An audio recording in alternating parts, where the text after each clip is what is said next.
Okay. Well, thank you everyone for being here. And our time is a little different than usual, so I hope that wasn't a big adjustment to your schedule. So this is the Community Engagement Committee meeting. And since we have two guests visiting with us today, and we haven't seen each other in a while since before the new year, I thought we could go around and introduce ourselves.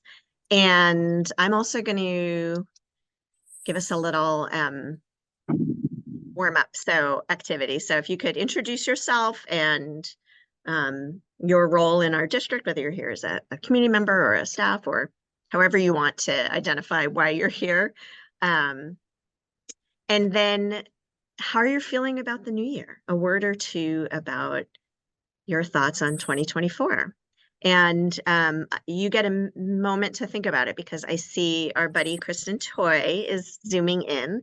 So she is another one of our board members. So now we can officially start our meeting. Hey, K-Toy, thanks for being here. I know you had to hustle to get here, so I appreciate you. Okay, so let's just take a moment and do our introductions and then we can approve our minutes. So I can start. Oh, and I don't have a name here. So I think I can change that. But my name is Krista Siringo. Feel free to use your pronouns if you'd like. I use she, her pronouns. I'm the chair of this committee and I am the parent of 3 kids in the district. And about my thoughts for 2024, I am very excited and also apprehensive because I have twin seniors who are graduating. So it's a wild time in our house, and I know some other folks here can relate. So I will pass it to Liz, and then you can just pass it to the next person. My name is Liz Sayre. I'm a Bristol representative on the school board. I am a parent of, I have a,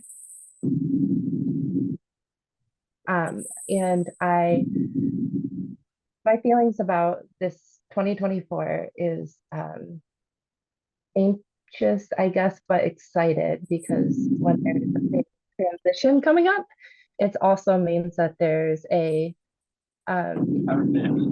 that you get to experience that, right? Like you get to experience the transition and see the other side of it and live that moment. So it's very exciting as well.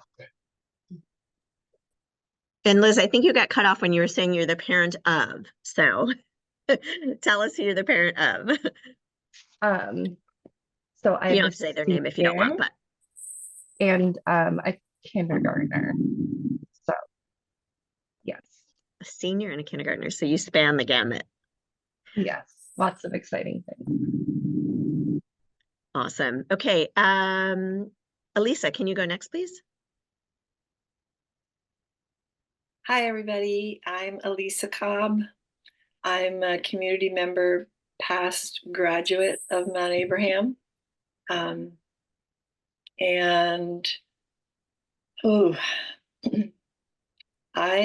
gonna admit to feeling incredibly apprehensive about 2024. I think we're gonna see some very uncomfortable shifts and be asked to stand ground that we've never been asked to stand before. I think it's gonna be big. I hope I'm ready. That's how I feel. Thank you, Lisa. Okay, next my screen is Beth. Hi, everyone. I'm Beth McGeorge, Director of Student Support Services at Mount Abe. Really wet. I think I'm looking forward to change, and in many ways. There's just a lot of family change, and yes, so I'm looking forward to change. And I think, Alyssa, I feel your apprehension as well, because I'm nervous about that change, but I'm also going to make myself look forward to change, right? Because that's really all we can do now. Great, thank you. Okay, Julie. Hi, everybody. I'm Julie Pettis. I'm the instructional coordinator for social emotional learning and equity for MAUSD. I think I'm going on, this is my 9th year with the school district, if I can count correctly today. I did just drive through the snow, so who knows? My brain is a little jumbled, but all is well. I have to admit, I have 2 small children, one who's almost 4 and one is a year and a half. And I don't think I've stopped to fully take in that it's a new year for me. I think I'm day to day, moment to moment, sometimes week to week. And of course, my work is a little bigger than that, but I don't think I've stopped to think about or look far ahead, at least in my personal life, other than my son is turning 4, and I keep looking at him with this like, how are you not still my baby look, because he's getting so big. So I think that's where it's at for me. Great, thank you. And Deb. Hi, everybody. I'm Deb Merriman. I'm a community member. The new year feels pretty heavy to me with a lot of huge things in the horizon that I just don't know how it's going to work out. So I feel like I've got a lot of work to do to keep it on the positive. Thank you. And Erin. Hi, I'm Erin. Oh, sorry. Oh, sorry. The other how about Erin Tebow first, and then we'll come back to you, Erin Rubel.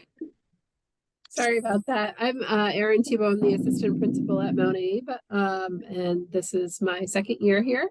I'm looking forward to coming together to support each other as the world continues to evolve and change, and just building community. Thank you. And Kristen. I'm Kristen Toy, school board member representing Strasboro. I'm also a parent of 2 kids at Mount Abe, a senior and a sophomore. So much like Crystal's doing, there's a lot just within, the 4-person pod under one roof that's happening. So there's that. So feeling a lot of that. First go around with this transition, if you will. So yeah, so that's big among other things that are happening outside of our 4 walls. But I'm trying to feel optimistic. Thank you. And Barb.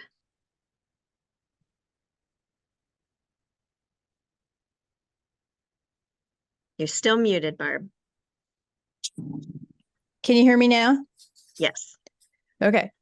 As I apologize, I came in late. I'm introducing myself as Barb Crandall from Moncton. I'm representing the board from Moncton.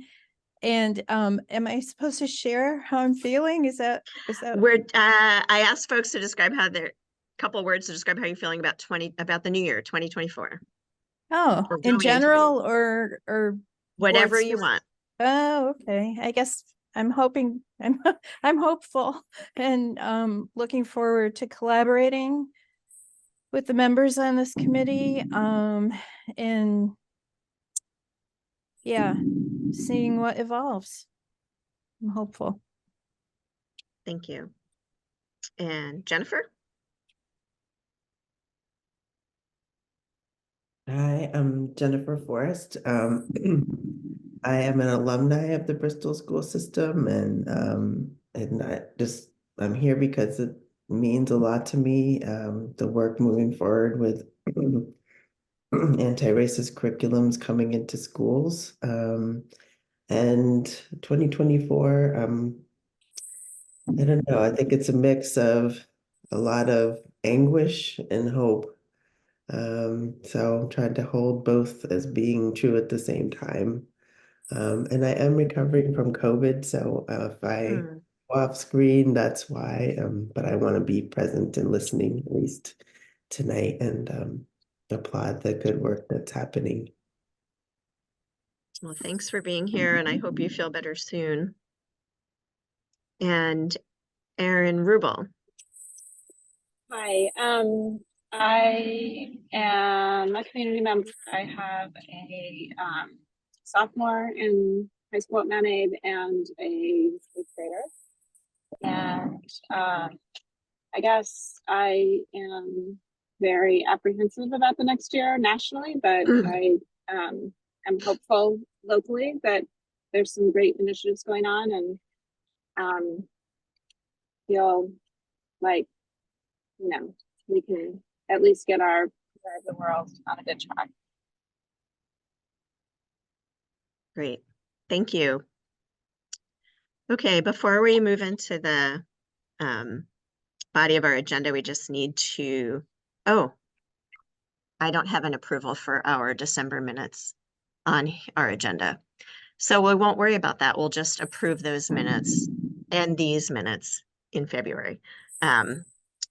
So I'm glad everyone's here, and I really appreciate the 2 folks that are joining us, or 3 from the district, 2 new people. And I just wanted, since it's been a little bit of time since we've been together, and since they haven't been with us before, to just give a quick overview of what this committee does and what our charge is and how we work. So we are a committee of the school board, and so the board members are representing, or we each take a committee that we want to participate in. So we have board member representation, and but unlike the other committees, we also have community members that we invite to join us in an advisory basis, especially because this committee is about community engagement. That feels resonant with our work. And so we're appreciative of folks taking the time to be here and offer perspective and input, and also to help do the work because it's big. And our charge is really to help bridge the gap between the work of the district and the community. And so both informing the community about what's happening in our schools, and also finding ways for community members to be able to provide input into that work. But since we're focused on the school board, on strategic direction and the view from, 10,000 feet, the input that we seek is often toward that bigger picture vision, and less so about the day-to-day operations of our schools. And so in the past, we've spent time in this committee engaging the community around the topic of possible school consolidation or merger, as we were looking at ways to grapple with declining enrollment. And in this past year or so, we've been thinking about equity and anti-racism, and equity is embedded in our district ends policy. And that policy is what really provides the statement of our goals that we hope students will achieve when they graduate from our schools, and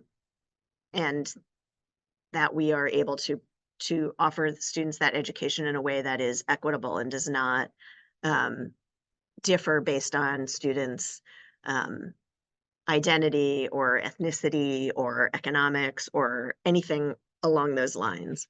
And so this community is thinking about ways to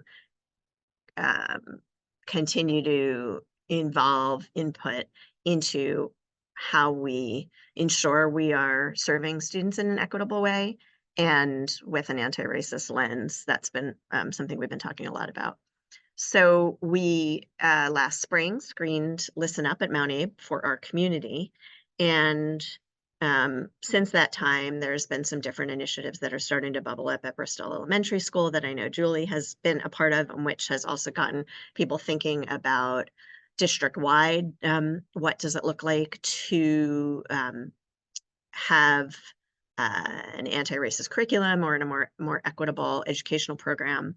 And also we are looking in this committee at offering another screening of Listen Up as a way to kind of build on this emerging momentum that I think was happening around 2020 with the murder of George Floyd and the increased prominence of the Black Lives Matter movement and the pandemic, and then sort of took a back seat, I think, for a bit. So that momentum is bubbling up again. So screening Listen Up again, but within the schools for our students seems timely and resonant, and would hopefully help to build on that momentum that's growing. So we're really grateful that Erin, Thibault, that you're here and that Julie is here, because we talk a lot about what we think might work as far as connecting with students and doing that screening, but we really don't. We only know, you know, a small slice of what things actually are like on the ground at Mount Abe. So the first item on our agenda is to really talk a little bit more specifically about doing that screening. And we had some initial feedback from Shannon Warden, the principal, and just want to revisit thinking more about what that could look like. And within that, we talked about not just identifying dates to do that, but also what structures already exist within the Mount Abe program that would support conversations before and or after such a screening. So that's a little bit of context and what I hope we can start with today. But I'm going to pause to just see if other committee members want to add to that, and also to see if there's any clarification that folks want about what I just shared. Beth. Yeah, and I think we talked about following the showing discussions during advisory, and that's where we need Erin and Julie's ideas, thoughts around that, like how we can support discussions and prompts or not. You know, there's different opinions with that, but how we can do that so kids have an opportunity to discuss what they saw. And then not just immediately following, but then continuing to follow up in advisory. We thought advisory might be a good place because all kids go to advisory. So thoughts around that too would be helpful. Thank you. Anything else committee members want to clarify?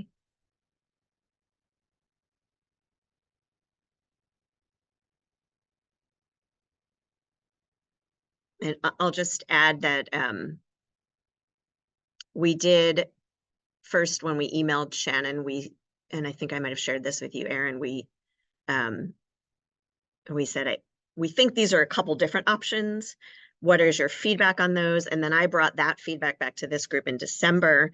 And from that feedback, we sort of all agreed that an in-school screening seemed like it made sense. And so I think we've all agreed that we like that idea. And so now I think we'd love to hear from you the whens and the hows. Sure.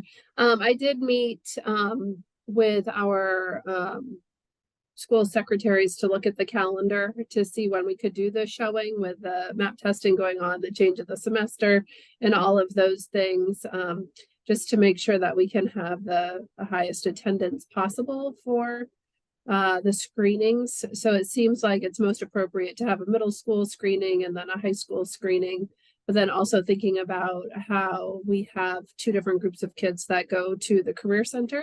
So we have a morning Career Center bus and an afternoon Career Center bus. So also considering how we can loop all of our scholars into the screening through scheduling.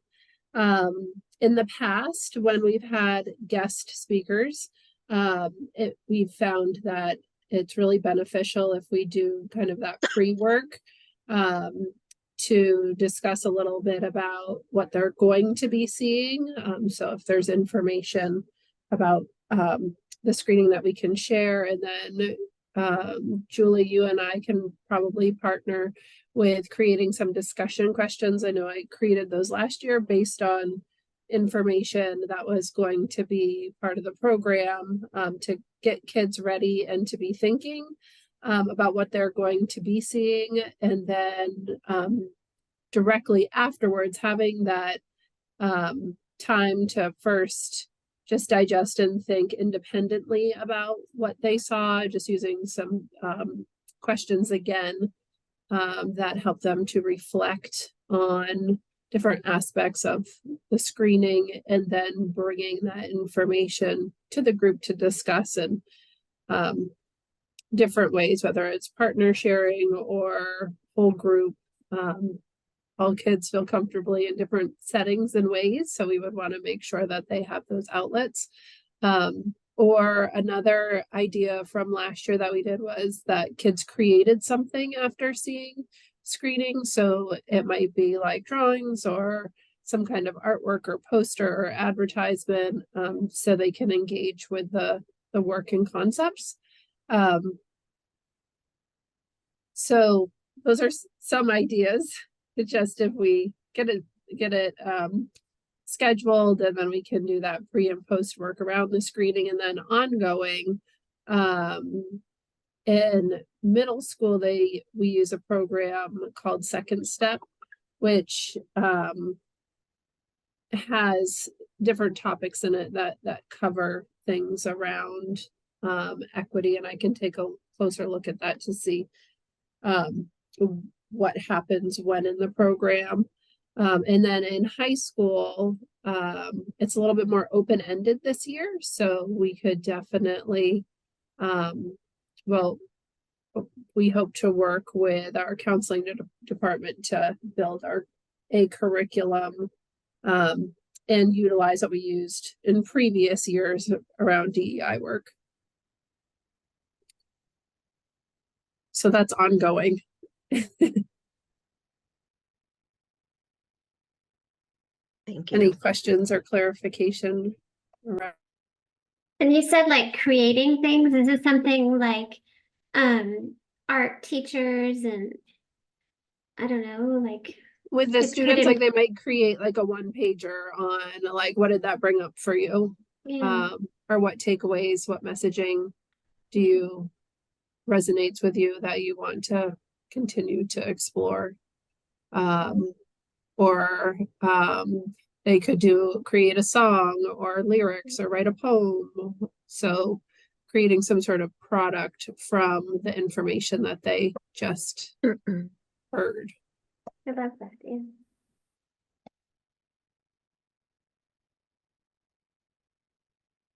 yeah.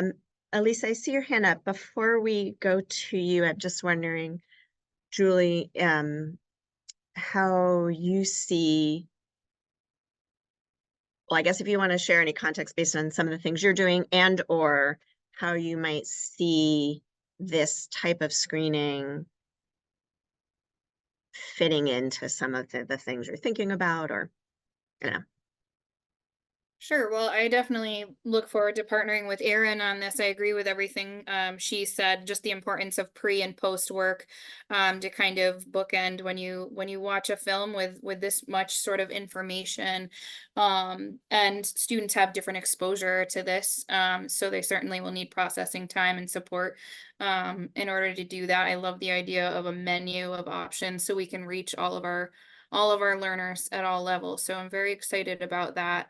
I immediately think about utilizing our transferable skills, and think that's our curriculum that really best supports DEI work right now and ongoing. So we're continuing to work with that curriculum. The plan is to keep molding it into exactly what the collective we wants it to be. And so I'm looking forward to that in the context of the bigger picture, the larger work for our district. I had a great conversation with the admin team about our plans for equity work, both individually at the schools and then both large as a district. As you all are very aware, the strategic plan is being worked on. So I think in a lot of ways that lends itself to really find a starting point or a push off point, a continuing point of this work, because we know it's ebbed and flowed. So I'm looking forward to that. In pockets, we're starting lesson plan work with reading some of the elementaries are reading short stories and lesson plans that we've written aligned with the transferable skills and proficiency learning. And we also have a book study going on right now. I'm sure maybe you've heard of it, or if we've done our job, you might have heard of it. And we're 35 and counting, almost equally community members. So we're very excited about that. So still time to join there as well. So I think the biggest piece for me and the focus I know is really thinking about embedding this within the work that we're doing versus additional add-ons, if that makes sense. So diving into our curriculums and really thinking about how we're teaching, because that's the way that if we're equitable within our teaching, that's the way that we're going to make this continue on in the future. So there's a lot of amazing staff doing some amazing work out there, and a lot of my work has been just listening and learning what's already happening as well. Thank you. Elisa? Let me get my hand down here. Thank you, Julie. I think you're onto some really amazing things that you're doing there. I really appreciate the, maybe sometime after I'm done talking at some point, I feel like it's always helpful for me to hear again what you mean by transferable skills. Because right now it's kind of tending to be jargon in my brain, and I'd like to, maybe you can outline that a little bit. And I want to thank Erin too for what you're thinking about at the school. I had a couple of questions about the pre-work. Excuse me, but I'm with Jennifer. We both got COVID on the same day, and we're both in the same COVID basket, so I may cough a bit. Anyway, the pre-work and the post-work. I feel like these are very critical pieces to doing the showing, in particular the post work. And so my questions are, who would be moderating the discussions in the pre and the post?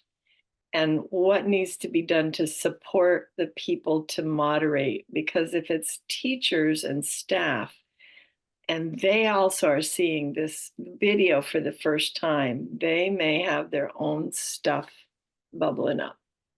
And so I think it's really important that we figure out how to, ahead of time, support people to successfully moderate the discussions with the kids that are watching.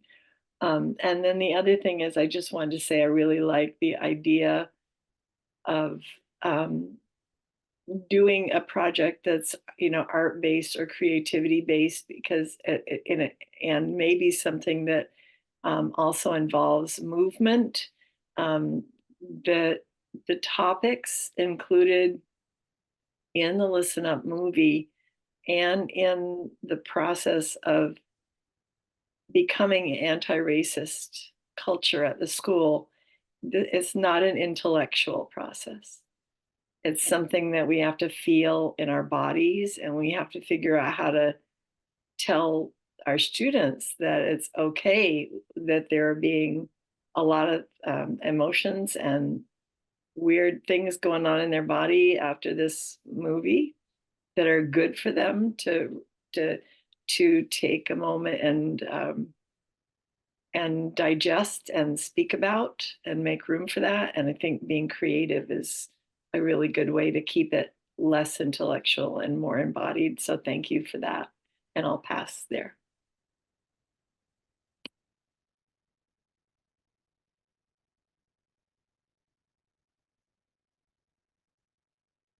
I think just to respond to that, or just reflection on what you just said, I would like to, I didn't get the chance to see the screening last year, so I would like to pre-screen it if we have access to that. That'll be critical in the planning for our scholars and teachers to see it and, like you said, prepare for them to be able to facilitate those groups. Yep, I can make sure to get you we have a DVD. I don't know who actually has DVD players anymore. And then there's also a way to access it online through Vimeo, and we should be able, because we purchased it, we should be able to share that link. So I'll figure out how to do that and get that to you. I appreciate, Elisa, that you brought up supporting staff. I think it's a really great thought just to think about where everyone is at with this work. We have people who are super comfortable and ready to take charge, and we have staff who are brand new and just dipping their toes into teaching. And so coming up against a topic like this can be pretty nerve-wracking. An example of what we have done at Bristol is we wrote 6 monthly lesson plans for the classroom teachers aligned with those transferable skills I'll talk about in a second. And we did a survey for staff that basically allowed them to share with us what type of support. So it was paired with a staff meeting. And then at that staff meeting was given a survey of what type of support would you like with these lessons plans? Do you have this? Are you good to go? Would you just like a pre-meeting and some support to go over this? Or are you at a point where you would like to kind of sit and watch someone else lead this work so you can learn? So there's definitely lots of options, and I'm sure Erin and I will think pretty critically about that, but I appreciate your lens on that as well. And I'm going to try to do this fast about the transferable skills, but if this team is needing more information, just let me know, and I'm happy to come talk about it at a little more at length. But I do think it's relevant to this conversation because so the transferable skills in a nutshell are almost exactly that, those skills that you can transfer into any situation, into any job. We have ours sectioned into 4 areas. So we have personal development, community connections, innovative thinking, and effective communication. Personal development is really those skills, your self-awareness skills, taking care of yourself, those self-regulation skills, your identity. Community connections is like considering the community, considering others' identities, how to connect with your community. Innovative thinking almost reminds me of math in a way, but it's a lot of problem solving, exploring, and thinking creatively. And lastly, engage and communicate is, of course, the way in which you engage and communicate with intention with others in small, large groups, etc. And they go on from there. So maybe even with that little bit, you can see why I might relate a lot of this work to those.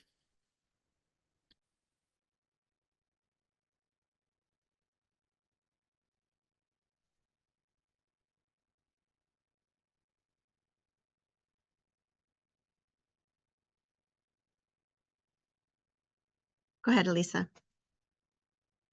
Thank you. And as you two were responding and just telling us all your good things right now, it occurred to me. So I feel like what's important is it's not just that we want to show a film, but that we want it to have legs. We want it to have some gut to it, so that it begins to be a little bit of a seed embedded in the curriculum and in the minds of teachers and students going forward, that gets nurtured and continues to be nurtured, right? So maybe if it's possible, I always hate to suggest things for teachers, because I know teachers have way too much to do already. But I feel like if I were a teacher and I had just pre-readied my students and they saw this movie, and then we had some post work, that I as a teacher might really like to go and have a session with other teachers and Julie to talk about what it was like to moderate those conversations, and where they felt like it went well and where they felt like they could do better, and how could Julie and Erin support that piece so that it doesn't just get left hanging in the air on the teacher's shoulders. It feels like that would just be, especially in the elements of race, that this should be a step that's always taken after these kinds of learnings, that there's that teachers feel like, okay, and now I'm just left with this. We don't want that. We want them to feel like, yeah, we got your back, right? So it's just something that might want to be added. Go ahead, Deb. To add on to what Elisa said, that piece about the teachers meeting afterwards seems like a really important piece to keep this an ongoing theme rather than a one and done. You see the movie and then it's done. That it's more of a stepping stone that you can build on. And if there's a community effort around it, it's more likely to be a community-wide school approach. I just wanted to highlight the ongoing piece rather than having this film be the only one. Thanks. And I think that was our thinking around using advisory as a platform for discussion, because kids do go to advisory every single day, and how we could revisit it. Erin mentioned the second step curriculum, but we can also embed it through advisory. And we also have our school-based clinicians, we have our social workers, we have our guidance counselors. If there are kids that need that second step, that further opportunity to discuss with the people that perhaps have a little more SEL background. But I do, Erin, wonder how we can talk about advisory and kind of make it a priority, like all the initiatives we have, but you know, as a follow-up, so we don't lose this momentum.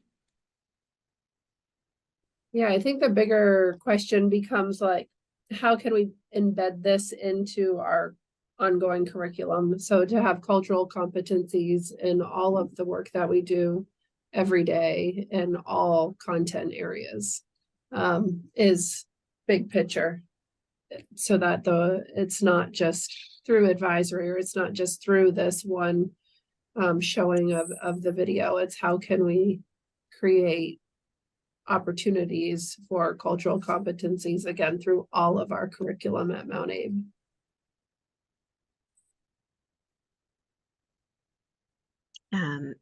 Erin Rubel, and then Jennifer.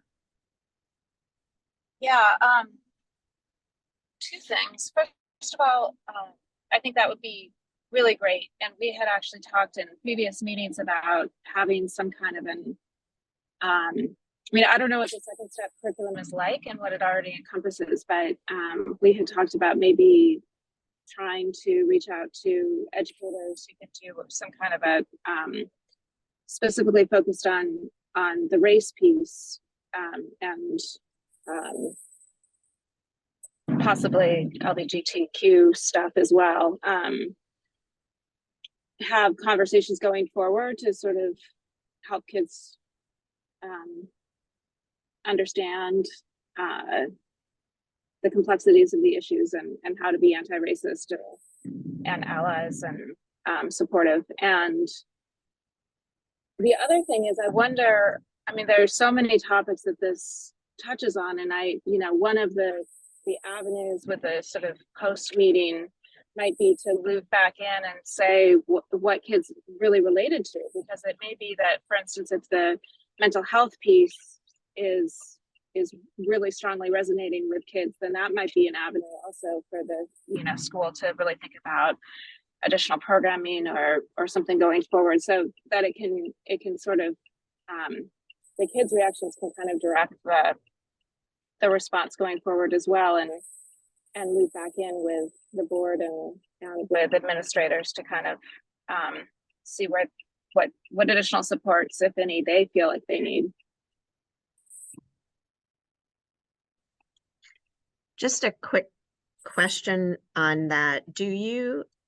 Erin or Julie, do you know an advisory if there is a way to capture, like, I want to say exit interviews, but that's not it. But when, I mean, I guess maybe it's anecdotal that advisors are listening to the discussion students have after a program, but are there ways without bombarding kids with yet another Google survey that they may or may not fill out? You know, I'm guessing there's probably ways that you might already use to get a sense of, wow, this is really bubbling up. This was to collect that feedback from advisors, sort of along the lines of what Erin was suggesting. The things like that, do systems like that exist already within that advisory structure?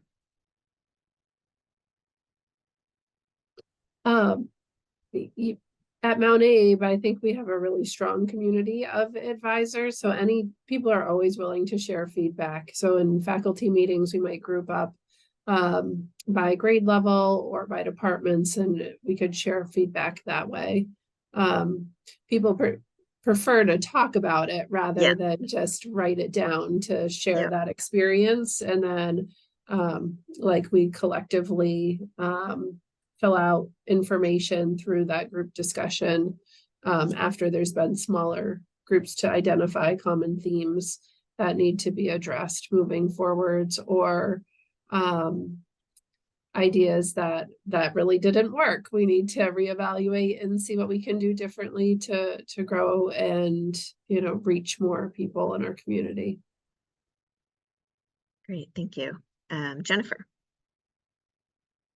Yeah, thanks. And Erin, what you just said was kind of leading into what I was going to ask was, is there a place where teachers already kind of come together to have some process time? And it sounds like that where you mentioned would be a good place, but I thought maybe Krista, you could talk a little bit about what you did at the school board. That last meeting I thought was excellent, how you invited members to turn towards each other and really take some time to talk about in this particular case issues around racism, but it could be other issues because I just so appreciated that really human moment of bringing people together and just allowing that space of processing really what's going on for us and noticing this is a really different way that we do these kinds of meetings.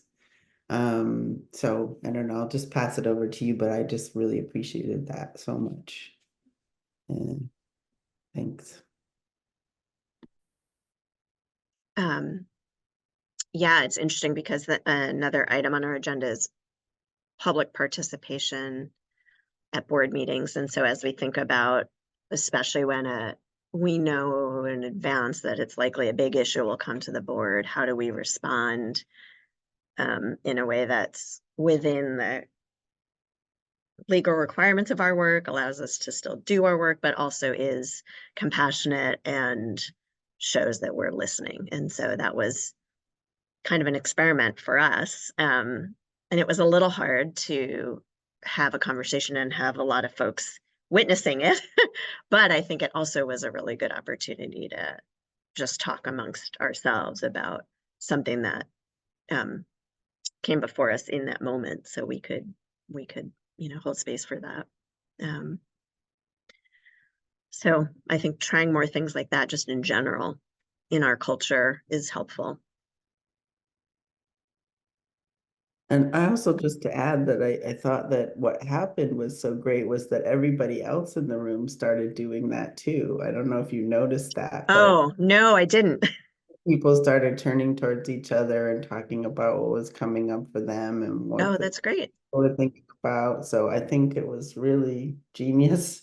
And the other thing I didn't want to forget was that I think it might have been Beth that said this once before, but like in the screenings in the school, that other people than just teachers and students, but other staff could be invited in too, like bus drivers or people who work in the cafeteria or people who work around the school in different service ways, just to really get another, community layer, those who would like to participate or be part of that. And then that they could also somehow be invited into these kind of conversations, I think would be great.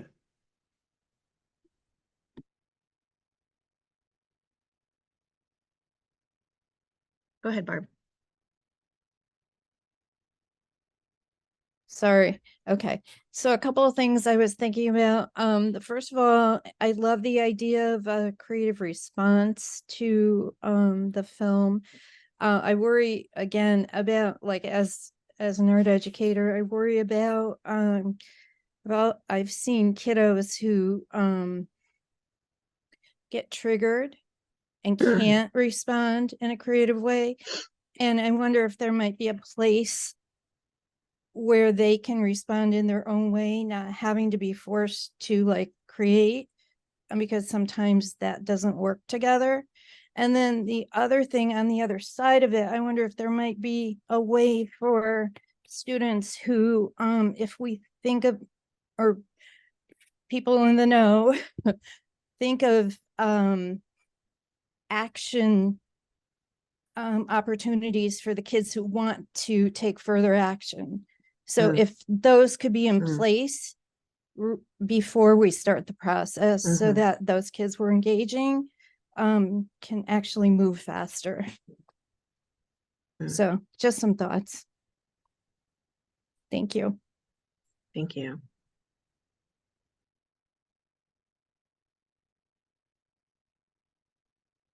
Go ahead, Elisa.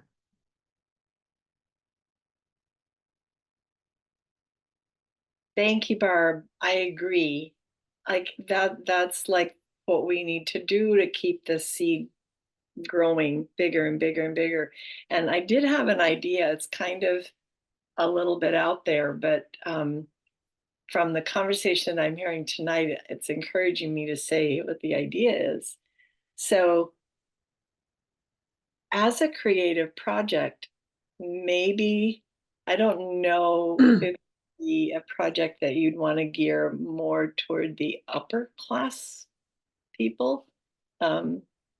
But what if we encouraged our students to create their own version of this video? Like, is there a teacher or a supervisor that would be willing to help with that? I'm sure they would get support from the woman who made Listen Up.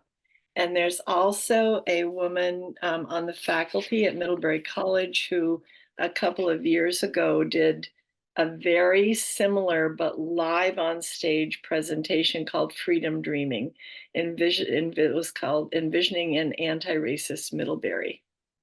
What if we offered some of the juniors and seniors, perhaps, or maybe younger, an opportunity to create Envisioning an Anti-Racist Addison County or Bristol or Mount Abe or something like that? I'm sure that this teacher, her name is Tara Affolter, who got the kids to do it. Deb, Jen, and I went to it. It was amazing. We learned a whole lot. The students were fantastic. And what they had done was they gathered up from Middlebury College students all these different stories around racism.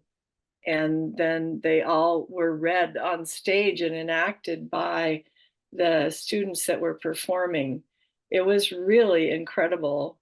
And it might even be something that a couple of Middlebury students that participated in that, if they're still there, might come and assist with as part of their education. So anyway, I can put that. I have Terry's, I collected her phone number and her email while we were there because I was so impressed by what they were doing. I think that would be really amazing. Of course, timing is an issue because we're already heading into February.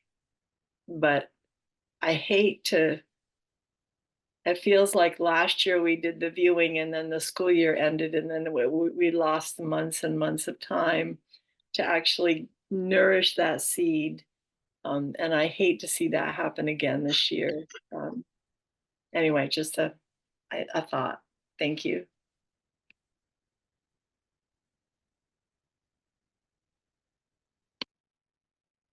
Liz and Kristen. Do either of you have any thoughts you want to add? I'm hoping that Elisa can put the name in the chat for me so I can get it in the minutes. But I appreciate everything that's been being said. Thank you.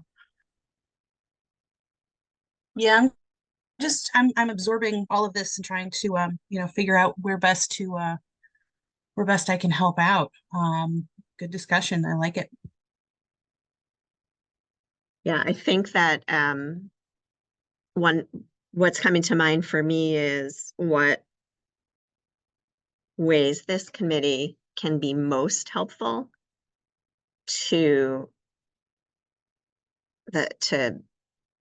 at this point, so we have this idea, we have a sense of how it would work, but really recognizing that you folks are in the building and need to kind of make it actually happen, but we're here to help. And so trying to figure out and maybe that's something that you can think about and let us know. We're really good at getting the word out, but this is for students, but we're also, I think happy to help put resource guides together or, think of other next step ideas. It would also be great to get a sense to be able to report back to the school board and the district overall what some of the feedback was. And that's something we're also really good at doing, is helping to kind of gather and then make sense of some of the themes that come up and make sure that the wider community knows that this happened and that this is what we heard. So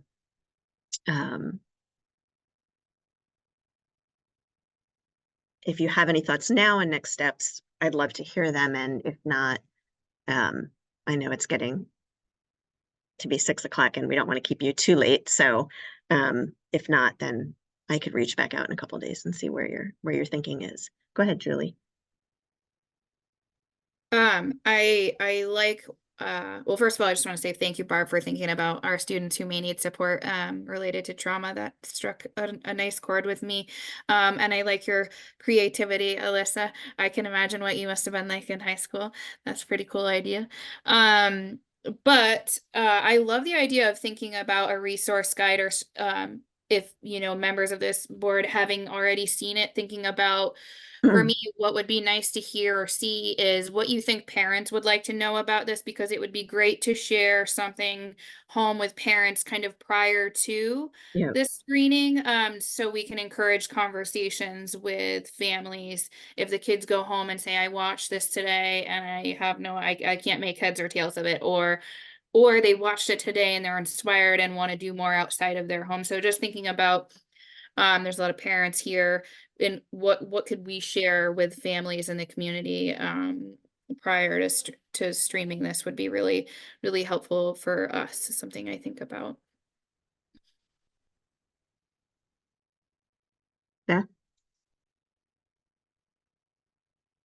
Yeah, and that also reminds me that we talk a lot about all the different things that we've done in this district from preschool to 12th grade, but we don't have it written down in one place.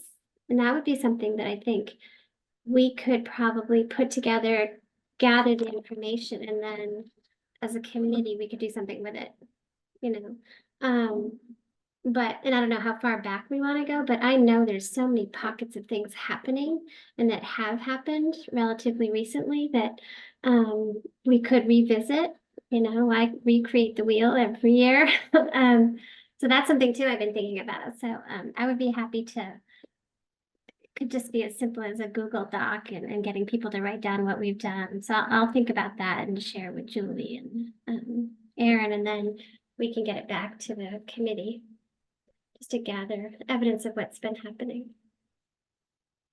And also something that comes to mind is like, how can we get the community more involved in this work, and parents? So thinking about like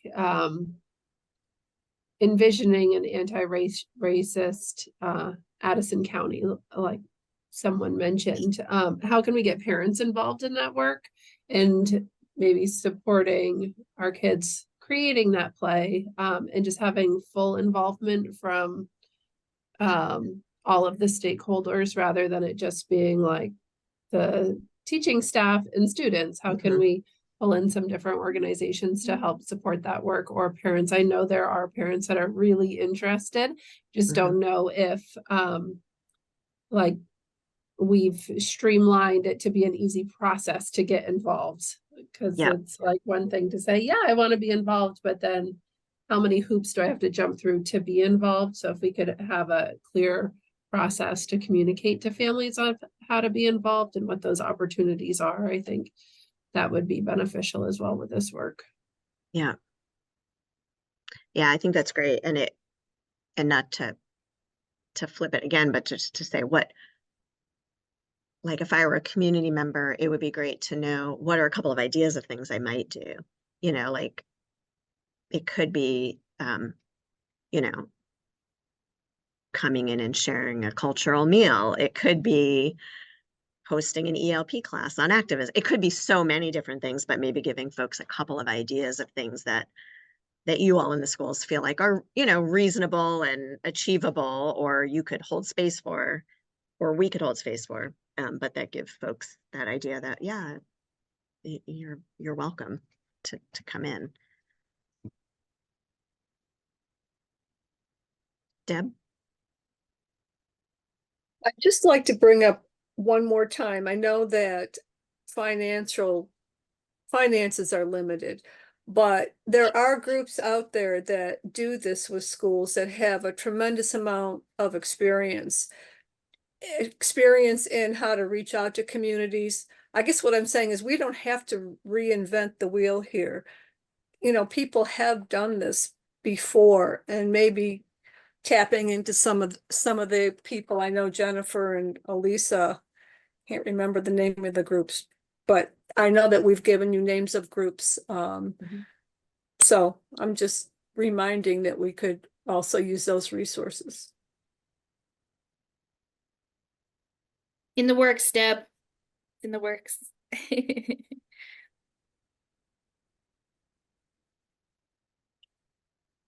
So I added into the chat the Center for the Study for White American Culture. They're having an upcoming workshop, and I think, Julie, you may have signed up for it. Maybe I heard somebody signed up for it. I know Mom. Elisa is my mom. So some Yeah. people. Oh, I didn't know that. I am signed up for This is it. great. But I put it in there in case anyone else is interested. It's kind of starting January 23rd, and it goes through, some weeks, and they may have recordings too if you can't attend them all or something. But it sounds really interesting about using kids' books and creating pathways to explore race. And they have a lot of other good resources. And we originally had approached them, and they would do tailored curriculum-based things for schools. That was one of the things I think we originally talked about, but just like how to get that to the school. But now that we have you all here who are working in the school directly, they definitely are open to that as a possibility. And we have some direct links with some of the people who are organizing with them to do that.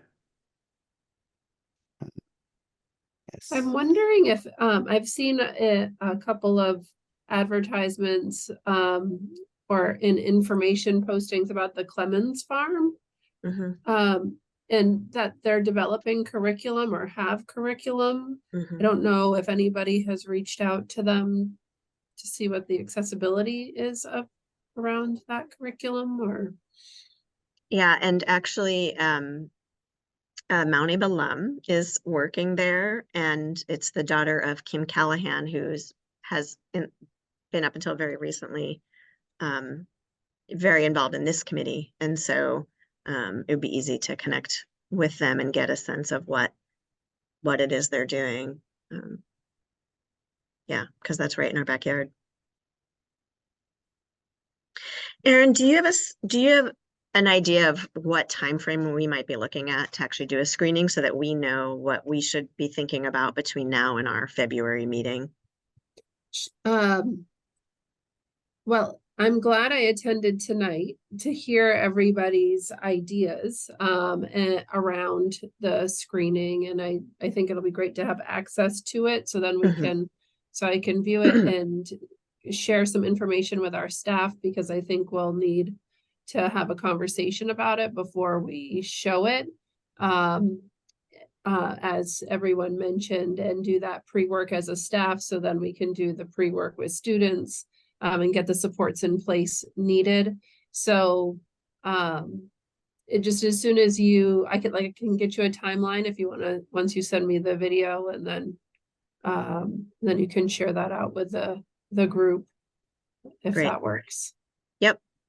And our big hope was that we would avoid the I mean, it seems like once we come back from April break, the spring activities get crazy, the end of year stuff. And, we were trying to get pretty close to the start of the semester, but I also appreciate the importance of some, adequate prep for folks before doing it. So,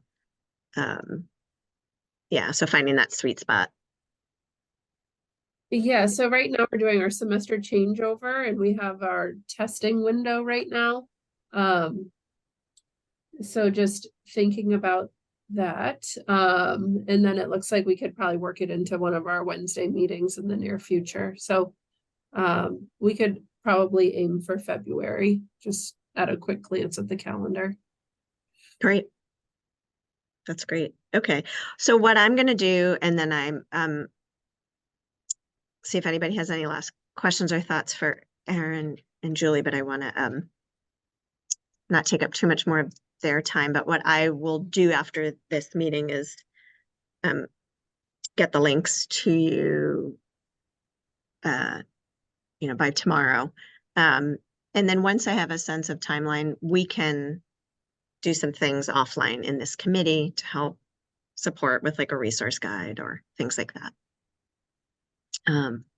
Yeah, go ahead, Elisa. Yeah, I just, if it would be helpful to anybody, I would be more than willing to reach out to Tara at Middlebury College. I did have a conversation with her there.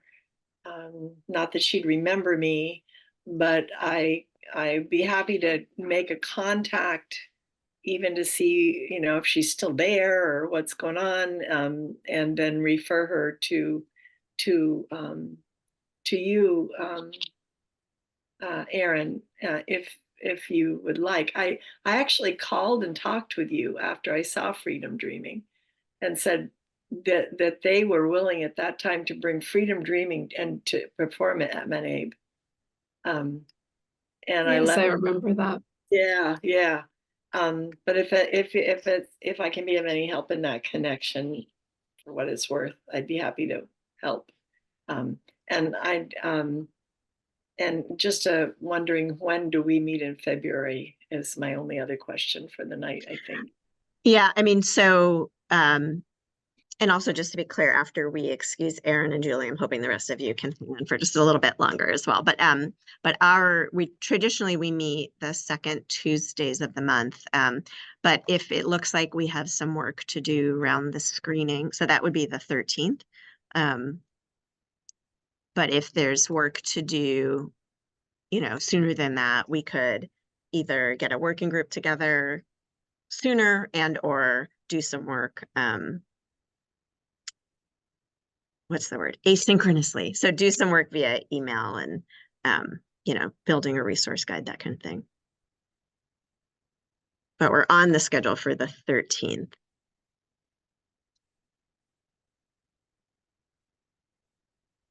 Okay, anything else for Julie or Erin? Well, I want to thank you both so much for being with us tonight. Really appreciate it. It's great Thanks to for help the us get some invite. clarity. Yeah. Drive safely, Erin. Yeah. Yeah, I see you're still here, so get home safely. Yeah, yeah. Thank you. And we'll be in touch. Thanks, everyone. All right, thank you. Thank you. Great. Okay. So, any other thoughts folks have that they want to share before we? I just put something in the chat. I hope it comes back, but there's a whole lineup, anti-racism education through Vermont Higher Ed Collaborative, that I shared with the admin team. So, you know, just that kind of stuff, like revisiting what's out there and, you know, we're stuff like that we're constantly doing. So it's a great, can you see it? Was that able to be pulled up? Yeah. Yep. So I think a few people from the district are going. We're trying to get a team, but it's pretty hard right now to ask people to do more. So, You know, I see it in the chat and I just want to say, I realized, I think I can't copy it. can you right click on it and it will open in another window? Oh, maybe. Okay, let me try that. it's through the Vermont Higher Ed Collaborative. If you go to VTHEC. Also, I think there is a way for me to access a transcription of the chat so that we don't, if ever something's shared, I should be able to retrieve it. Okay. If the text stars align. Yeah, or Liz can pop it in there. No. But one thing you were making me think of, Beth, and I was thinking about it also when we were talking with Julie and Aaron about supporting teachers around these conversations and opportunities for them to talk together after that. There was at some point, at least at Mount A, but I don't know if it was district wide, like an equity committee or a group of folks. And I think there is some value to having ways for champions to kind of connect and get together. And I think it's great to strive for this being applied everywhere universally, and that's the ultimate goal. And also it can really help to have a core group of folks that are deepening their learning and building their best practices to then be able to share that with their peers who might not be early adopters or as, for whatever reason, sort of diving in. So I just wonder if that's something that might come about, some of this work that, and I don't know what you think, Beth. It seems like folks were really fired up and then COVID hit and things just kind of hit a wall. But I don't think the interest is gone. And so it'd be great to be able to, oops, we lost Liz for a minute. Yeah, I do feel momentum district-wide. Adora Frazier, Anne, I'm drawing a blank on Anne, assistant principal at Bristol, Julie Pettis, and there's one more person have really taken it upon themselves through the lens of Bristol. But as a result of that, the other school, Adora's from Robinson too, but as a result of that, the other schools are like, well, wait a second. How do we get that? You know, so there's that that equity part that we have to work on district wide. That, but I do feel like there's huge momentum, and you know, our young adults are talking about it. So it's like we can't we can't just keep saying, oh, we were COVID. You know, we're stuck because of COVID. Like we can't just keep using that narrative, and everyone's aware of that. But I do think it's really important to just do an audit of what's been happening, because Mike at Moncton will say, well, I did a whole month on da-da-da-da-da. My teachers read a book, da-da-da-da-da. And like, nobody knew it, you know? So there's just that lack of communication what each little school is doing. So I think there's a lot going on. And then how we can put it all together, I think would be really important. And then that committee, I think is going to get bigger. I really do. Yeah. It's just hard to assign people right now. It's just really, and on the school front, well, actually, I think even during COVID, when the Black Lives Matter flag was hung, there was a very active student activism group. And then, you know, for a variety of different reasons, like folks graduated and people hit some brick walls, and that I don't think is very active right now. But just in terms of what, like if we were to think about you know, a guide, like what can parents do or what can families do? What could students do? You know, planting that seed again for students that express an interest that that organization has existed and might just need an influx of some new energy, so that it isn't just staff trying to move the work forward, but students also helping. I just also want to say that at our next school board meeting, we're going to revisit the race, equity and inclusion conversation that we started in December. And I'm planning to share with folks that what an equity audit can look like and the different components that it considers, because to your point, Beth, there is a lot that might be going on and there are gaps that are also happening. And so an equity audit can take a lot of different, we'll look at a lot of different things, from internal and external documents to meeting with different groups of people and doing listening sessions to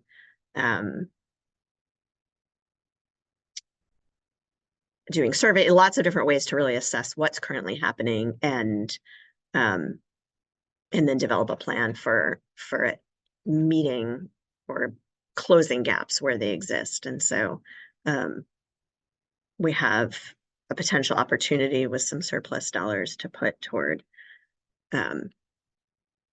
maybe a 2 or 3 year contract with a group that could really help us with that work. So stay tuned. Okay, anything else on this?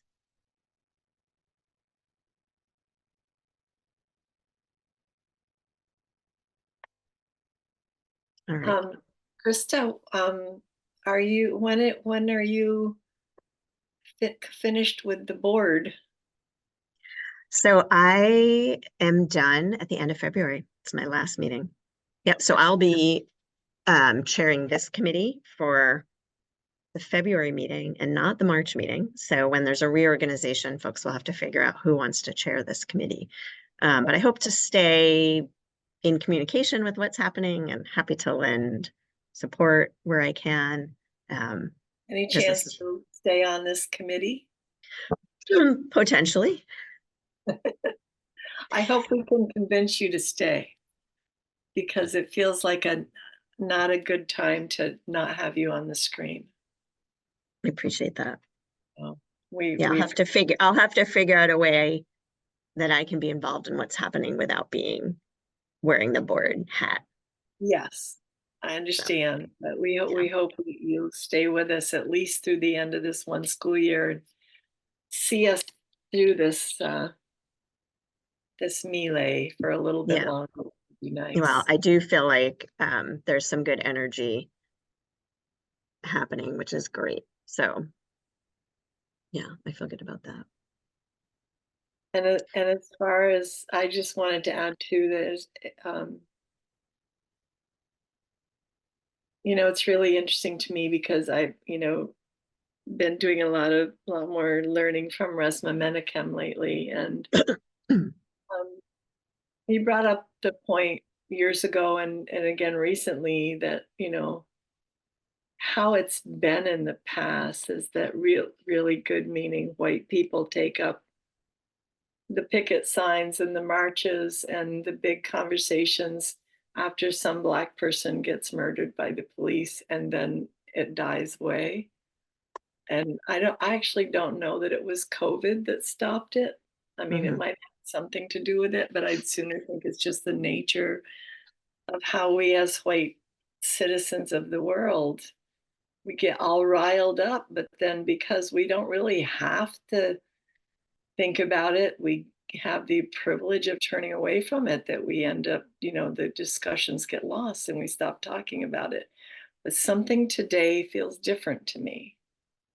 This feels like we're not talking about this today because we just saw another Black man get murdered on television. We're talking about this because enough people have been poking the bear long enough so that we are finally having these conversations. And I just like to offer up that the other thing that I know has been true for me is that this is a process of persistence. We have to persistently do something every day, even if it's only for 5 minutes, that takes us one more step toward our anti-racist community that we're envisioning.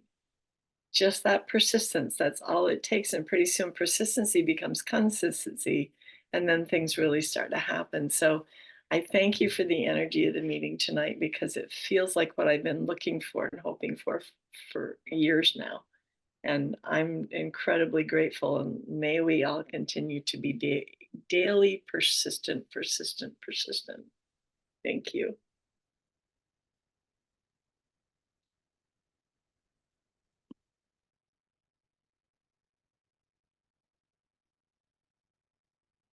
Well, we're going to shift to something that is around a process and a protocol, so maybe less exciting to talk about than actively engaging our students in issues of race and inclusion. But I think it's important, and it is part of this committee's charge to ensure that we have good systems in place for the public to engage with the board. The Policy and Governance Committee asked us to review this. I've been fiddling around with my computer to try to figure out if there was an easier way for me to share the link, but it is in our agenda, the public participation protocol document. And I'm gonna also put it in the chat.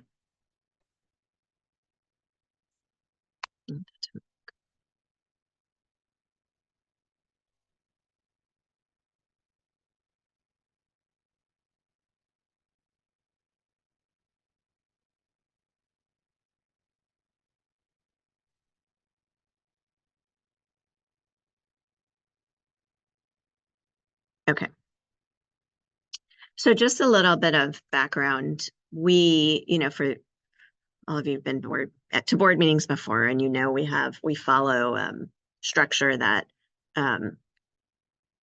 ensures we have specific times for our community to offer comments on the work of the board.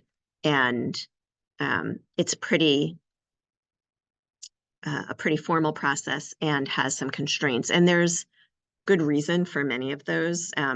One is, and I think I mentioned this at the last meeting, that we have limited time together as a board to have conversations. And so that we're not extending board meetings to be hours and hours and hours long, we try to have a set time for folks to speak, and then we try to get on with what's on our agenda. We also, because we're required to warn our meetings publicly in advance, we're supposed to abide by the agenda items that were warned. And so that folks who might be interested in a particular topic know, okay, at this meeting, they're talking about this topic, I'm going to go to that meeting. And if we veer from that and folks haven't been adequately warned that we're going to talk about that topic, in essence, you're limiting public participation because those folks didn't have the opportunity to know that topic was going to be raised. So that means that when people come to talk to us during public comment and they raise an issue that's not on the board, we're limited in having a long conversation about it at the board table because it hasn't been warned on our agenda. We also try to create some limits around the kinds of things we'll allow. Like, we have to ensure the privacy and confidentiality of students. We want comments to be respectful, all those sorts of things that are part of civil discourse. And so that's the nature of how these protocols are built. And the one that you see in the link is essentially, I was trying to find the one on the Vermont School Board Association website. It's very similar to, if not almost entirely the same as, the sample model policy that all school boards use. Our Policy and Governance Committee is looking at all of our policies to see what might need to be updated, what might need to be revised, to make sure that, these policies really dictate how we do our work.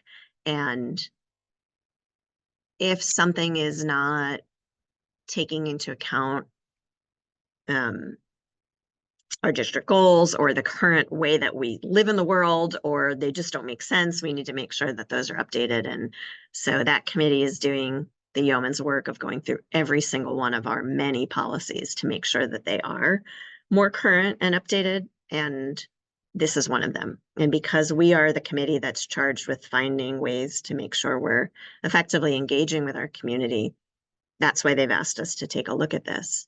And so this is a topic that comes up a lot at the Vermont School Board Association meetings, where school boards are often trying to figure out how to best navigate public comment. Like a lot of things, sometimes, you know, in school board meetings, the discourse can get really challenging. So how do you navigate giving folks the space to speak and also not letting the train go off the tracks? And we've had all of the range of those experiences since I've been on the board, of public comment sessions that have gone really poorly and ones that have gone pretty well, like the December meeting and what I think you expressed, Jennifer. I think most of us felt like that went really well. But what we want to do is have a protocol that folks can see and understand, and we can refer people to as far as what they can expect when they come to a board meeting. And so I offer this up, and it is 6:24. So maybe right now, if people, you know, you may not have had a chance to read it in advance, so we don't need to make any decisions about this right now as far as recommendations to the board. But maybe if we want to take a few minutes with just some general thoughts you have about public comment, and I'd love to hear from board members too, because you sit in that seat of being in that listening passively role, and then from community members what it might be like on the other side. So maybe just some general reflections about it, and then we can revisit this again with some, if we have specific feedback that we want to give to the committee, the policy committee. Go ahead, Kristen. Yeah, I've had a lot of thoughts about this, and they're all incredibly positive. I just think back to when I joined the board, and it was the way that public comment was handled was that it felt like it wasn't being handled, to be, you know, quite frank. And I think a couple things on that, Krista, it's all your fault that it's being addressed in such a positive way now. So thank you for that. But I do not take credit for the good or the bad. I think it was really, I know that it's been very well received. The first opportunity that you had to, you know, put this out there at the start of a board meeting, I got some very positive feedback from actually a couple of community members here in Starksboro, because there was that question, like, you know, how come you can't talk? Like, these are really good questions. Why isn't anybody on the board talking about it? And it really was just as simple as, you know, we have to follow Robert's rules. If it's not on the agenda, you know, it's not gonna, you know, we will have to get back to you. But so I wanted to say that I feel very good about having something like this to reference for community members that have concerns, or they do have questions. It's sort of like, we're not ignoring you, I swear. So you know, I think this is really great, and I personally am in favor of all of this. So and again, you know, hats off to you for making this happen. Thanks.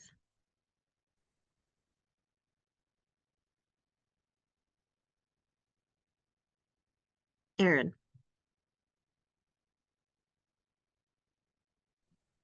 Hi, I agree with all of that. And I was wondering, I'm sorry if you said this and I missed it, but is this prominently placed like on the web? Was it distributed to people who've been invited to speak or who might speak? I feel like in my experience with, you know, in years past, hearing people when contentious issues came up before the school board, people would get really frustrated not understanding the description. And I just quickly read the policies, which I think are good, but I actually loved the description that you gave just now, Krista, and your lead-in, which was so human and really conveyed the competing interests and policies. And I wonder if there might even be a way to sort of like prominently put that on the website under the school board tab to just say, you know, we love it when people come and talk. Here is a policy about the, you know, how we invite public participation, and then just have like a little recap of what you just said. It's a little bit more inviting because, you know, a lot of people aren't necessarily going to go through and read something that says policies and procedures. But I thought that you just did a beautiful job of describing the ideas behind the kind of legalese of how everybody goes about doing this. So it'd be great to distribute that as widely. Yeah, that's helpful feedback.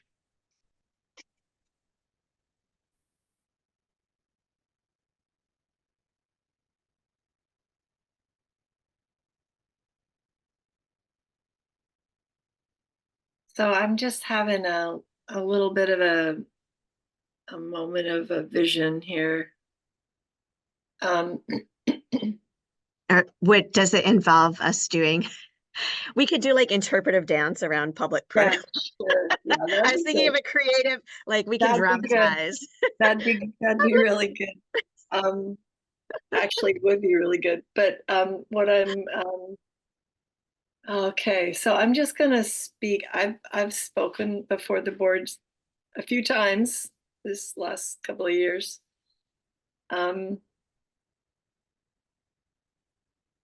I guess I want to say, and this is nobody's fault. I'm not pointing fingers, but because of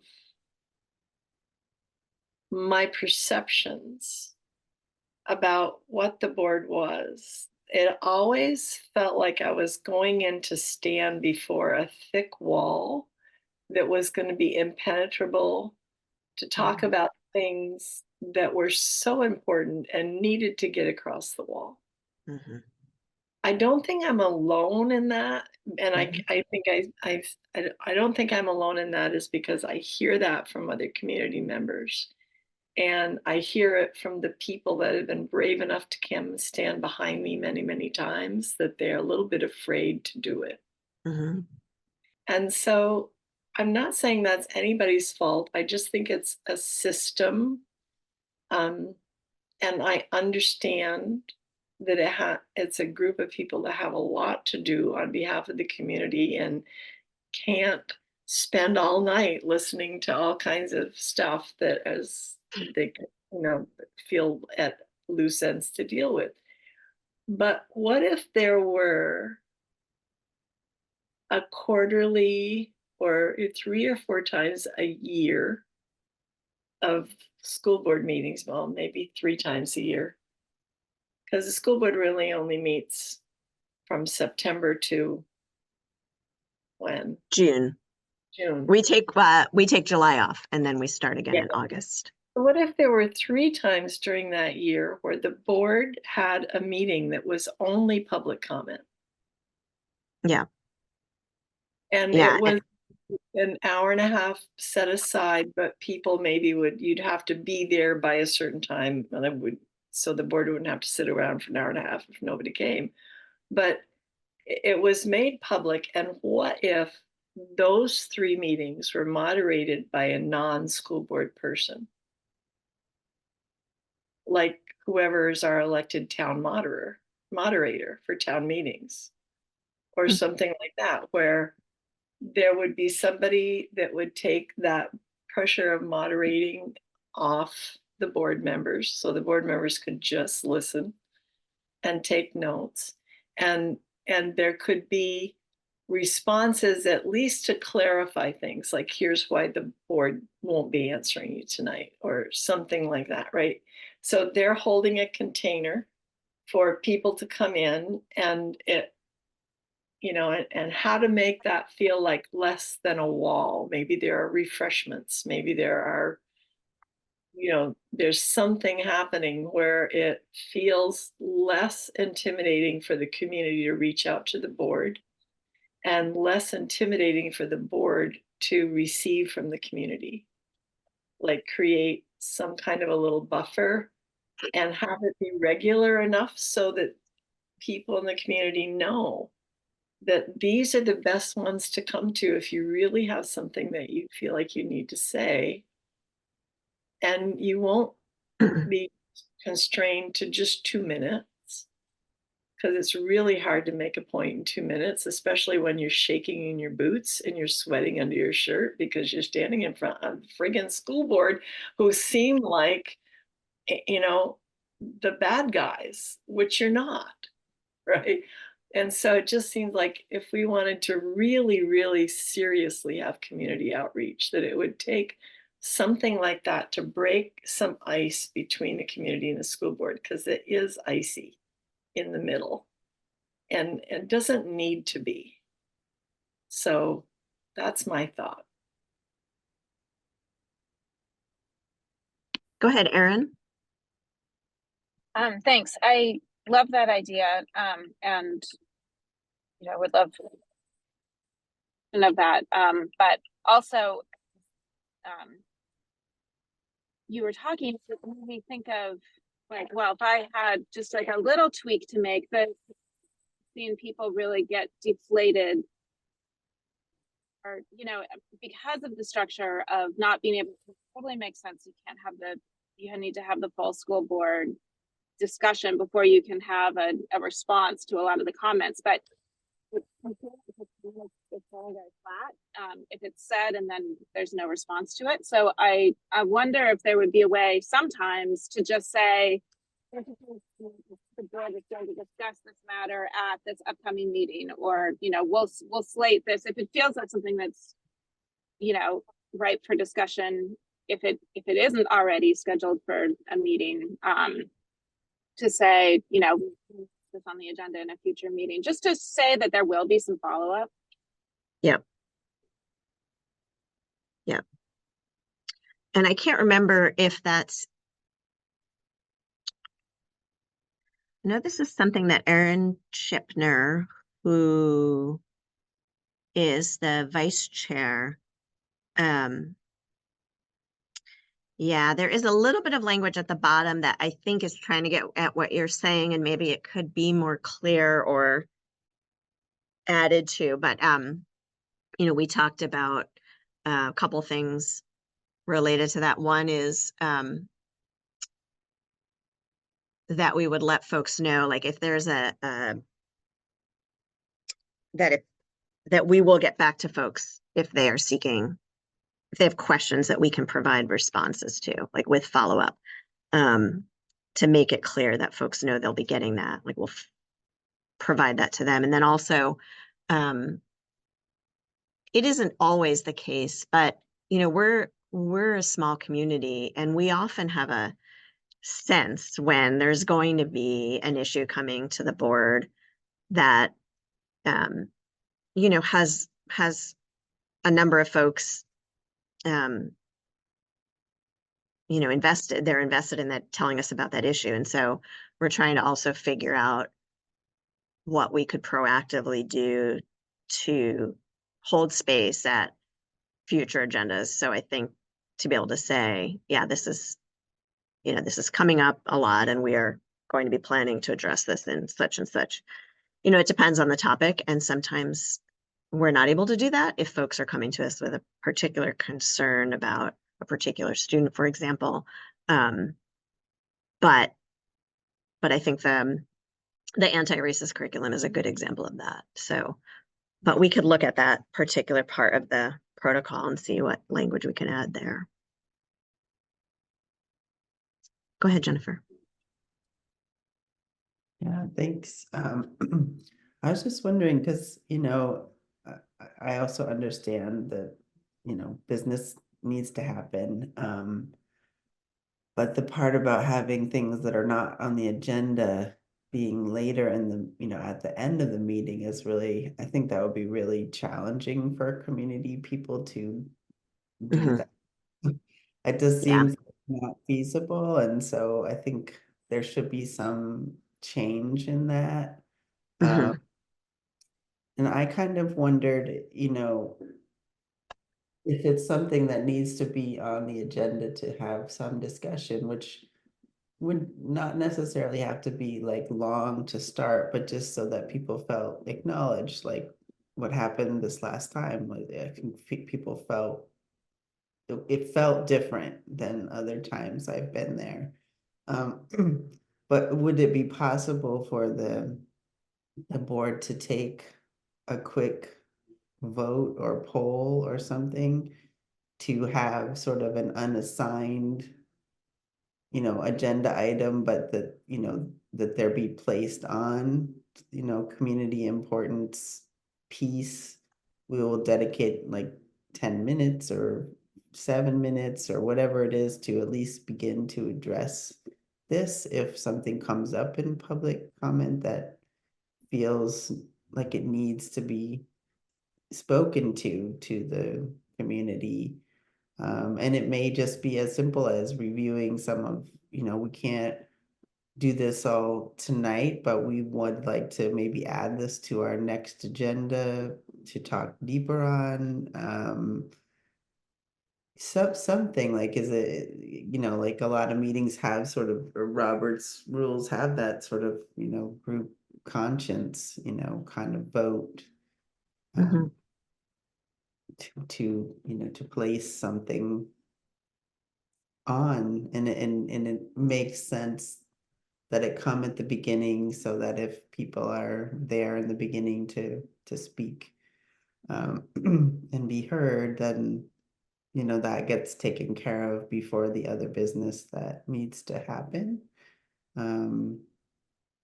But again, taken care of in a loose sense of just making people feel reassured that they've been heard and welcomed with the comments, and what might be a few next possible steps in addressing that. Some protocol for that might be helpful, I guess. That's what I was thinking or wondering. Yeah. And I'm actually making notes, some of these comments directly in the document so that I'm capturing it. Right.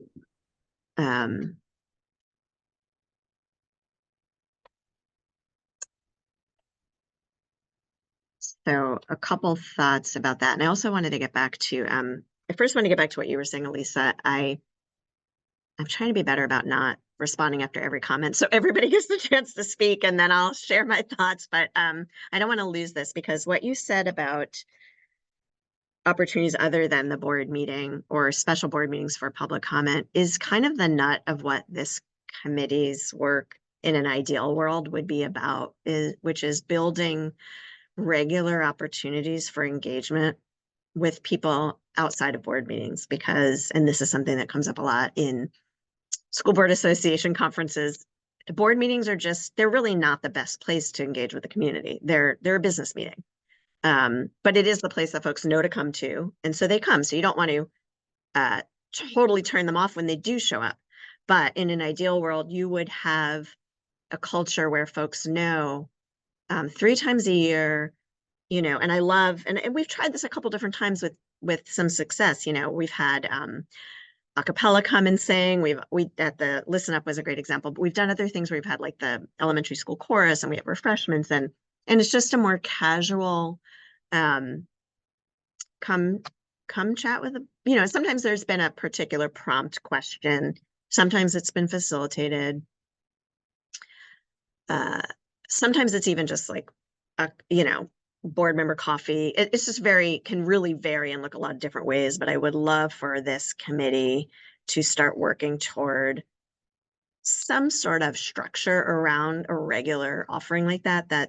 Doesn't have to be, a million times a year, but that folks know that happens, and that it could also be referred to during these kinds of protocols to say, please come, please share your thoughts, but also know that these regular opportunities exist for you to have a more, you know, a conversation with your board members about what's on your mind. So that's what I think we want to get to ultimately.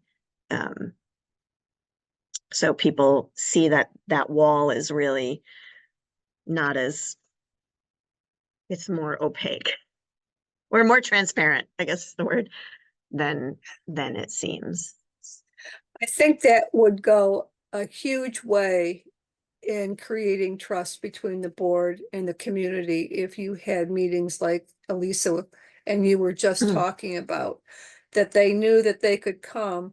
And it could take a variety of different avenues, but even if it was more, I don't want to say formal because I don't want it to be formal, but even if it was a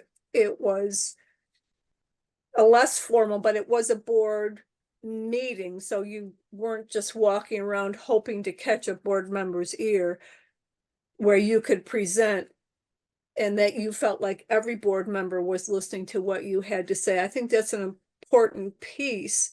And I hear you. I don't think your business meetings, you've got so much on your plate to get through with these business meetings, that this other type of meeting just seems like it would reach more people. But I think it's my own opinion, and who am I, but that if the whole board was listening to what you had to say, it would feel more like you were really taking me seriously and you were really listening. And everybody, the other thing is everybody was hearing the same thing at the same time, because messages can get diluted and convoluted from going from one person to another. So I guess I just wanted to say that piece. I just want to say I agree with you, Deb. I would be less comfortable in a coffee, like cocktail party kind of situation than I would if the board were all there and you only had to say your thing one time. But it does make me wonder if maybe the non-board members of this committee could host those public comment meetings. Yeah. And be the ones that would moderate it, basically take turns moderating it. It's another possibility. I mean, it's not like we're going to give any advice or anything, but we can say thank you. Do you want to leave your contact information in case the board wants to reach out to you for anything, or whatever it is that we could do, just to give a sense that, just to basically say you were heard. You were heard and the board heard you, and of course they can't respond, but thank you for coming. And I don't know, it just seems like there needs to be a go-between of some kind. Liz? I think so what this sounds similar to is our annual budget meeting, and even presentations that we've done. So there's a facilitator that's not a board member, and it's very much community members can ask questions and engage at any point in time. I do realize that is topic based. So this sounds like we're looking for something without a topic. And then I know that so that's really great. I do remember from budget meetings, there was a significant amount of frustration about questions not being answered. And I know that maybe it took me a long time to feel okay with that because I didn't know how to do that. And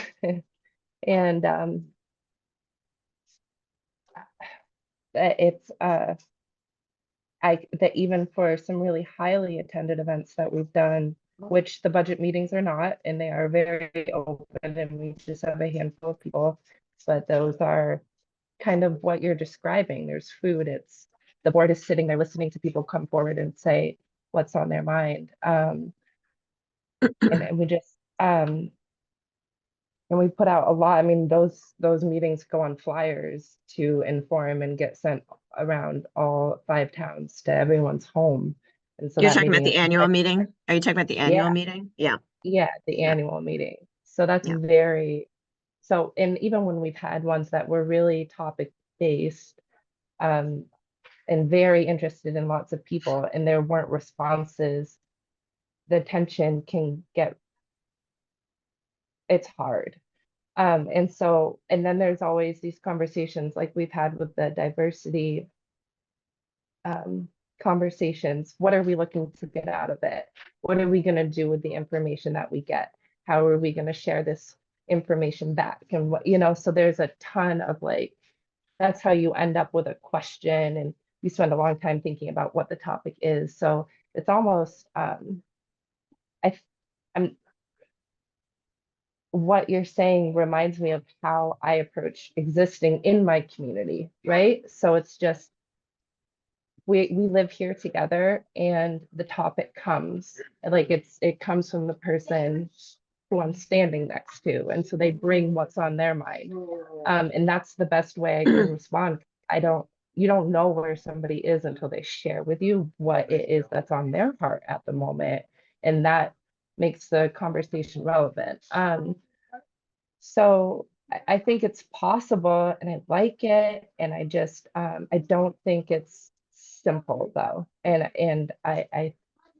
it's kind of like sounds simple. And I think maybe it would be really great if that was a focus of this committee, is figuring out how to get a structure, even starting once a year, into our board culture, right? So that no matter who's on the board, when we create these kind of protocols, people can come and go, but that's a part of what this board does and how it works. So I think that would be worth an investment of our time. And I appreciate you guys bringing it up. Go ahead, Beth. Yeah, you're muted still.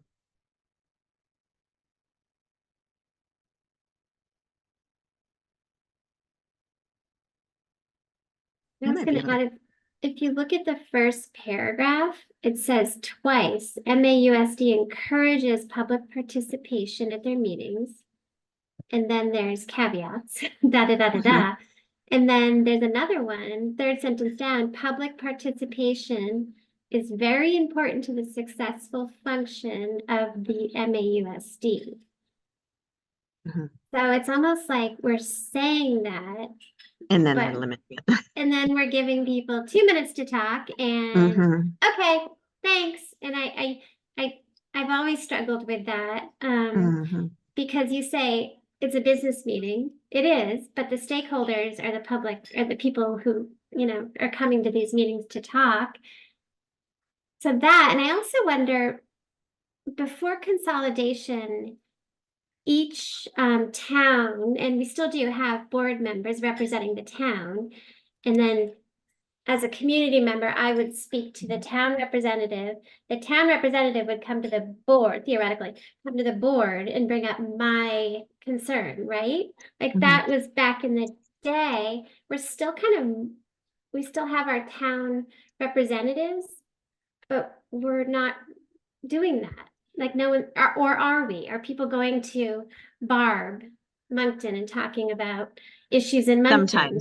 Sometimes, yes. Okay, because that's something But- too we could consider. Like, do we want to continue with that kind of old siloed platform or move forward as we're consolidated and we're all, you know, in this together? So that's just something I thought of right now. Yeah. Yeah, I'm glad you noted that. I'm struggling with the word, but I made a comment on the document about that like dissonance between we want you here, but we only want you a teeny little bit of the time here and in this very specific way. So that's, yeah. Go ahead, Barb. So I wonder, first of all, the 3 times a year sounds great to hear, but I really worry about the times in between when something emergent comes up. And I still think there's a place at the beginning or whenever of each meeting that there can be public comment. And then I wonder, I don't even know, I'm just going to throw this out there. There are different kinds of topics and they fall into different categories as being more emergent and less emergent, food for thought, public comment that needs public support, etc. How do we differentiate and get them to be recognized as efficiently as possible so that people don't feel like I said what I said, nobody blinked, and I can't talk to my public rep because they can't say anything right now because the board hasn't spoken about it or whatever. So I feel like there needs to be a more efficient way of communicating if we were to do that. If somebody came with public comment and it was recognized but not acted upon or discussed, we as board members aren't going to be discussing it we will be noting it, we will be bringing it back to the board, but how does that process work more efficiently so that the people in the communities feel like they're really being heard? So that's Yeah. those are my thoughts. Rambling, spewing, sorry. I just want to quickly clarify that I meant that for those other 3 meetings to be in addition to regular public comment at the beginning of the board meetings, not instead of, just to be clear.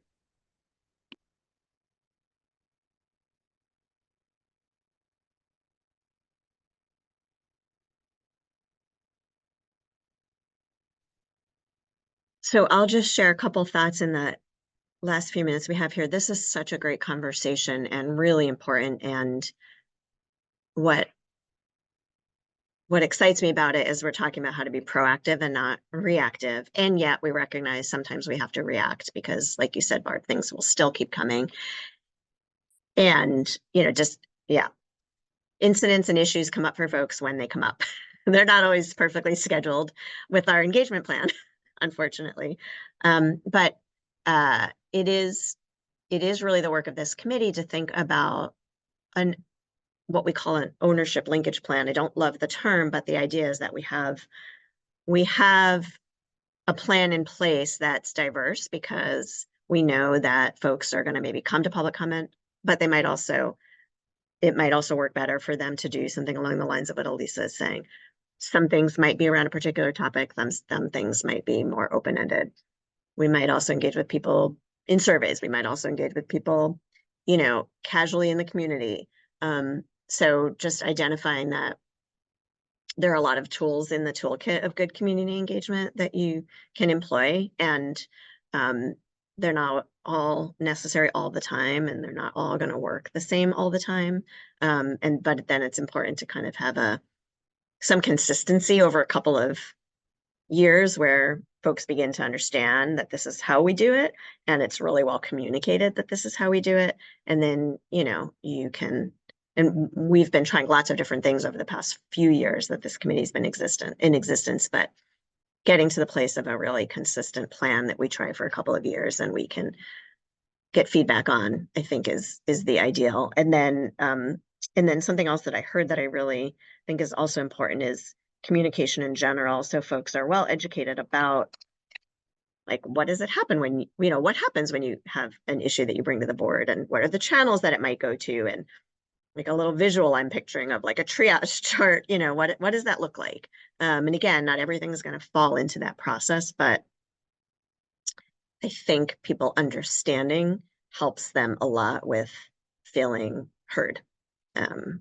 So this is all great. And I'm going to share the initial feedback with the policy and governance folks. And then, what maybe they'll do between now and our next meeting is make some changes to it that we can look at again. But I think also I'm going to start thinking about getting on our agenda time to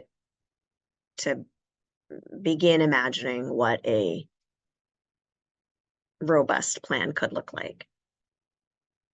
A 3-year plan. How does that sound as far as next steps? Okay. All right, so what else is on folks' minds that you want to share before we close? Anything that's lingering that you want to just get out into the ether? I guess I'll be fast, but yeah, I'm in charge of hiring student support services, so special educators, service providers, so forth.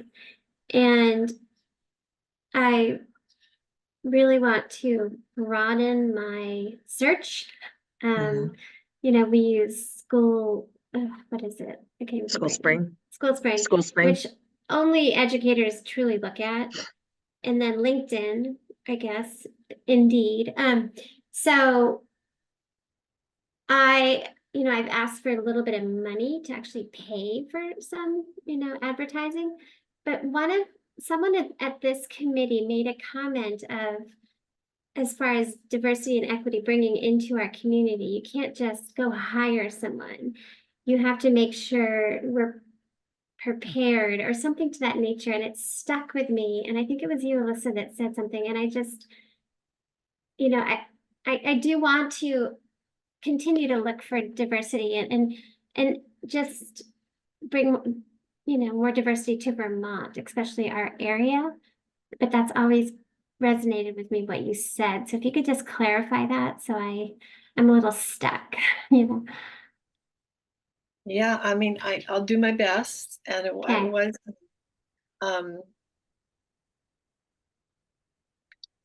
it seems as though our white-bodied school districts have taken a bit of advantage over people of color, people of culture that they have hired for jobs and not taken seriously what happens when this particular teacher or employee then becomes harassed by the community because of the color of their skin, by the students because of the color of their skin, and is not backed up and supported by the administration of the school and the other teachers, and then quickly leave the job and move on because the administrators of the school haven't done their own anti-racism work to the point where they feel like they can have conversations with Black people that aren't incredibly painful for the Black recipient of the conversation.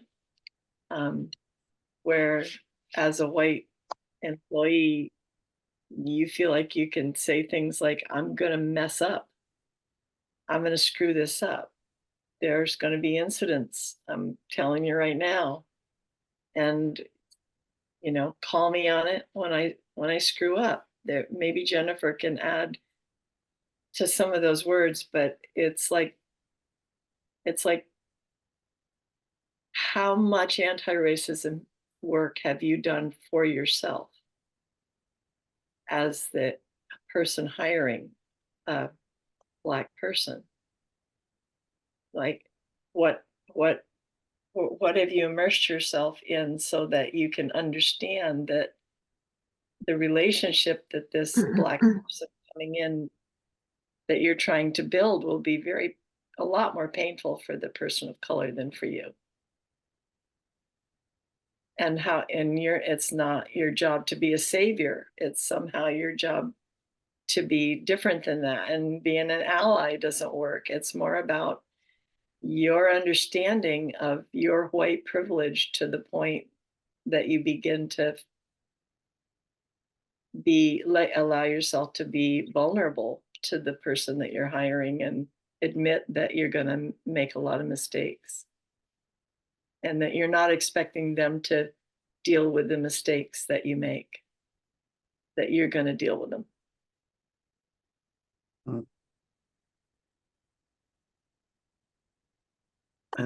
I would just maybe add, because I was invited, that this feels like a really good place to think about how to, it's great that you're getting resources, Beth. I think that's amazing. But what Krista talked about in the beginning, the equity audit, and this is a place to maybe put some pressure of, if we're really having this conversation about diversifying our school, this means we have to really take a look at ourselves with an equity lens. Would someone who's extremely experienced in doing anti-racism work with institutions? I put in the chat Milta Vega Cordona. You could, I could put my phone number in the chat too, because I could maybe, I need to speak to her, but I think I could give her phone number to you. She might be willing to do a short consultation, even just to say, a couple of ideas, or, I can't say enough about her and her experience in this kind of field, and she travels nationwide to do this kind of stuff. But I do think this is a place, where whatever obviously would have to get voted in who does this equity audit, but this is the pressure. This is the place to apply that as you're thinking about it. And maybe just in being honest, as people may come in to say that, we really are trying to look at this piece of our school, and we know we're not maybe prepared yet. But just being honest, being upfront about where we're at and where we're envisioning going. So it's not a setup, but that people feel there could be some support, there could be some ground here now that's being unearthed. I think that goes a long ways, because I think sometimes in institutions we feel we have to certain way, we already have it all figured out, but the humanity part's what's really most important. Yeah. And I would just want to add, take a little time to consider and discern that word diversity, because diversity could mean, we've got, all these different cultures in our school from all these different countries, and it's the vast diversity of all that beauty and all that richness and all that heritage, right? That's one way to look at diversity. But when you use the word diversity in connection with Black people and racism, it changes, because the question is, diverse from what? Diverse from what? And the answer to that question is diverse from human. And so taking some time to really work with that before that word comes out. It's like, diverse from what is a huge question that we all need to answer. Yeah, thank you so much. I appreciate it. My heart is breaking with joy that you considered any of that. Thank you.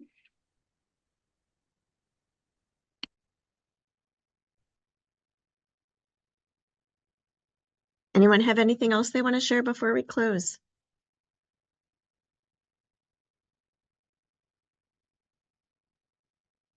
Just an echo of gratitude for you, Krista, from what Jennifer said about how you managed the board meeting last time, and just how you've done everything since I've known you. And I'm sad we're going to lose you in a month. I just want to say that again. Thank you. Yeah. I appreciate all of you and your persistence and patience. And I hope that Jennifer and Elisa, that you feel better soon. And I hope everyone else is cozy and safe at home. And I'll be in touch soon. All right. Have a great night, everyone. Take care. Thank you. Good Bye. night.